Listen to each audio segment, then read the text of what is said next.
Hola a todos, mi nombre es Juan Pablo Hernández y en este video vamos a hablar de Domain Driven Design. Vamos a entender este concepto, las fases que lo componen, así como ver algunos ejemplos. Bueno, para empezar, pues DDD es un enfoque de desarrollo de software propuesto por Eric Evans en su libro Domain Driven Design, abordar la complejidad en el corazón del software. Es importante entender que DDD no es ni una tecnología ni tampoco una metodología. Realmente representa como claves, terminología y patrones utilizados para desarrollar software, donde lo más importante es el dominio. El dominio es lo central, pone en el centro el dominio y vamos a ver cómo lo aísla. Como no es ni tecnología ni tampoco una metodología, pues no ofrece, digamos, una receta para un proceso de implementación paso a paso, ¿no? Sino más bien que es como un marco de trabajo donde uno puede utilizar diferentes herramientas, que como su nombre indica, pues el diseño va a estar guiado por el dominio.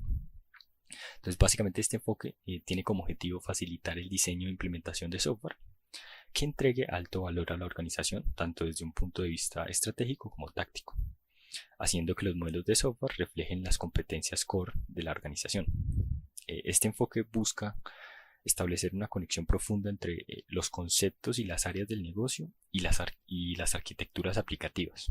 Eso ya lo vamos a ver más adelante. Pero bueno, este enfoque se puede dividir en dos grandes fases, en modelado estratégico y modelado táctico. Entonces vamos a ver estas dos. El modelado estratégico se enfoca en entender los diferentes contextos delimitados y su lenguaje ubicuo, los cuales tienen relación con el problema que se está modelando y busca agrupar esos contextos delimitados y clasificarlos en subdominios, ya sea core, de soporte y genérico. Entonces, bueno, pues vamos a desglosar estos conceptos para poder entender esto. Entonces, comencemos con lenguaje ubicuo. El lenguaje ubicuo consiste en construir un lenguaje común y riguroso entre el equipo de tecnología y los usuarios, con el objetivo principal de evitar la ambigüedad. Entonces, básicamente es una metodología que se refiere al mismo lenguaje que los expertos y desarrolladores usan cuando hablan sobre el dominio en el que trabajan. Y hay que tener en cuenta que nosotros como desarrolladores estamos pues acostumbrados a lidiar o a trabajar con términos relacionados a objetos, a base de datos, UML, muchos términos técnicos. Y los expertos del dominio pues no entienden nada de este lenguaje. Entonces el lenguaje ubicuo lo que busca es que hay que trabajar para encontrar un lenguaje común entre todos los interesados, que nos entendamos todos, ¿no?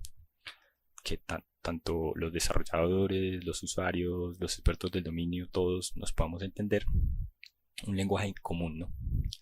Y eso pues va a facilitar la comunicación, que es importante. Entonces eso es la parte del lenguaje ubicuo. Luego los contextos delimitados. Son fronteras lógicas dentro de un modelo de dominio que cuentan con su propio lenguaje ubicuo. Entonces dentro de un modelo de dominio, digamos, como el ejemplo de una organización, pues tenemos las ventas, por ejemplo, el soporte al cliente, el marketing. Todas hacen parte del modelo de dominio, pero hay unas fronteras lógicas, unas divisiones lógicas que los dividen, ¿no? Y bueno, lo que busca DDD es encontrar esas fronteras lógicas y que por lo general tienen su propio lenguaje ubicuo, esas fronteras. Lo vamos a ver más adelante con un ejemplo. Luego tenemos los subdominios. Tenemos tres tipos de subdominios de clasificación de subdominios. Los core, que son los contextos delimitados más críticos del negocio, ¿sí? Básicamente es el factor diferenciador de cada dominio, la razón de ser del modelado que se está realizando, los más críticos. Los de soporte, que son los contextos delimitados que soportan funciones en relación directa al negocio. Básicamente los que me soportan los core, los complementan esos subdominios core, estos de soporte los complementan. Y por último los genéricos, que responden a capacidades genéricas que pueden funcionar de la misma forma para cualquier organización. ¿Sí? No tienen ningún tipo de especialización o adaptación a nivel de negocio, son genéricos para todas las organizaciones. Por ejemplo, la seguridad, el marketing, pueden ser cosas genéricas para todas las organizaciones. Entonces ahora vamos a ver un ejemplo para entender esto mejor. Entonces vamos a ver un ejemplo de contextos delimitados. Entonces tenemos por ejemplo el contexto de soporte al cliente y el contexto de ventas. Cada uno de estos contextos tiene sus propias entidades, que si el ticket, que si los productos, defecto, por ejemplo, el contexto de soporte. En el contexto de ventas tenemos que si el producto también, el persona de ventas, el consumidor, la oportunidad y demás entidades. Como vemos, todo esto hace parte de un modelo de negocio, pero pues hay unas fronteras, unas divisiones lógicas que hacen que esto sea un contexto delimitado, ¿no? Y este contexto delimitado tiene su propio lenguaje ubicuo. Vamos a entender esto del lenguaje ubicuo mejor aquí, o la importancia del lenguaje ubicuo con este ejemplo pequeñito que está acá, que básicamente tenemos acá como dos contextos, uno que es el contexto de una lista de espera y el contexto de un servicio al cliente. Y tenemos una entidad, la entidad ticket. Entonces ticket en una lista de espera pues hace referencia, digamos, al turno en la lista para ser atendido, ¿no? Mientras que en servicio al cliente pues ticket es utilizado para registrar una solicitud de ayuda, ¿no? Ante algún inconveniente pues se registra un ticket para que lo ayuden. Entonces vemos cómo cada subdominio, cada contexto delimitado tiene su propio lenguaje ubicuo. Vemos que aquí esta entidad son las mismas, uno podría decir que son las mismas, pero realmente pues aquí significa una cosa y aquí significa otra. Entonces lo que buscamos en el modelado estratégico es primero definir quiénes son estos contextos limitados y su lenguaje ubicuo para tener un mejor entendimiento también del dominio. Luego vamos a ver este ejemplo de agrupación de subdominios. Entonces esto es como los subdominios de un banco, ¿no? Entonces tenemos los subdominios core, que son las tarjetas, los productos, las cuentas, los pagos, ¿sí? Estos son subdominios críticos de un banco. Tenemos los de soporte, que son las ofertas, los beneficios, el manejo de dinero, ¿sí? Las inversiones, que soportan o complementan estos subdominios core, ¿no? Hacen parte, pueden complementar estos subdominios.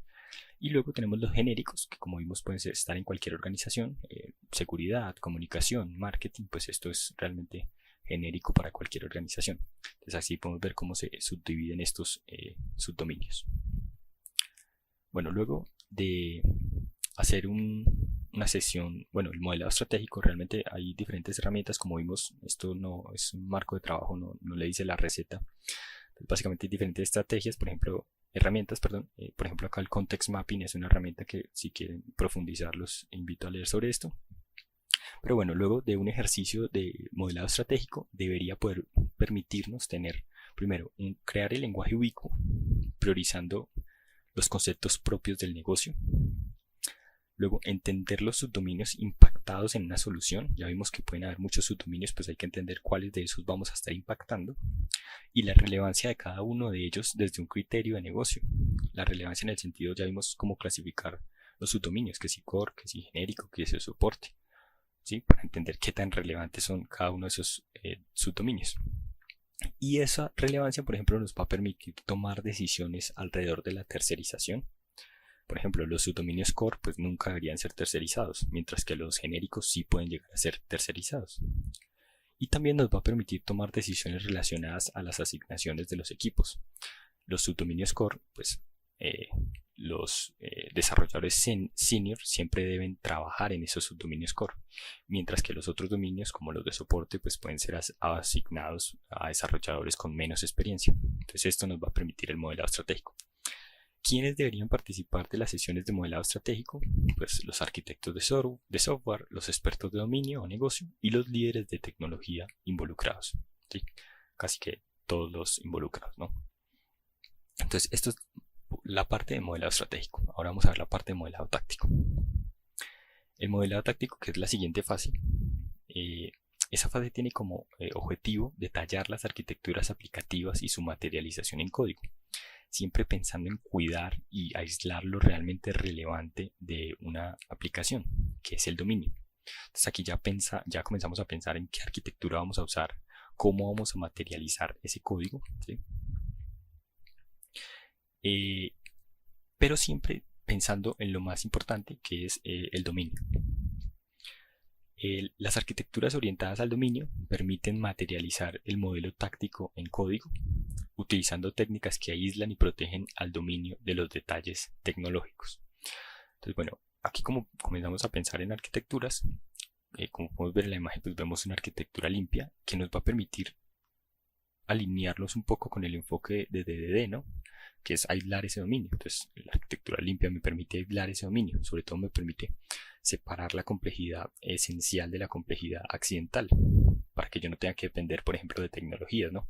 De detalles tecnológicos. Mi dominio no tiene por qué depender de detalles tecnológicos. Y eso me lo va a permitir este tipo de arquitecturas aplicativas. Aquí realmente al nivel de modelado táctico busco también entender detalladamente como desarrollador cuáles son los flujos relevantes del negocio y cómo voy a materializar eso a través de la tecnología, a través de la arquitectura, cómo lo materializo en código, ¿no? Listo. Eso por parte del modelado táctico. Bueno, después de un ejercicio de modelado táctico, debería permitirnos entender y plasmar en un diagrama cuáles son los flujos relevantes del negocio, que es uno de los objetivos del modelado táctico. Tener un modelo de dominio claro y más refinado todavía, ¿sí? Tal vez si en algún contexto delimitado faltaban entidades o sobraban o no estaban bien ubicadas, pues esto nos va a permitir refinar esto. Tener una base clara sobre el tipo de arquitectura que vamos a utilizar, ¿sí? Es una de las principales cosas. Hacer una planeación inicial de la segregación a nivel de unidades desplegables del software a construir, que ya pensamos cómo vamos a plantear esa solución a nivel tecnológico, ¿no? Y también estimar la infraestructura requerida para la solución, ¿no? ¿Quiénes deberían participar de las sesiones de modelado táctico?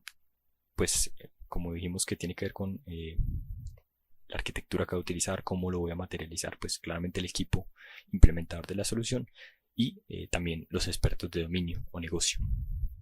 Entonces esa es la parte de modelado táctico.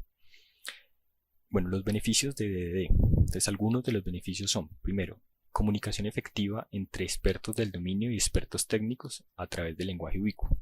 Es uno de los beneficios más importantes, que yo me pueda comunicar efectivamente con rapidez y que todos nos entendamos por medio del lenguaje ubicuo, ¿no?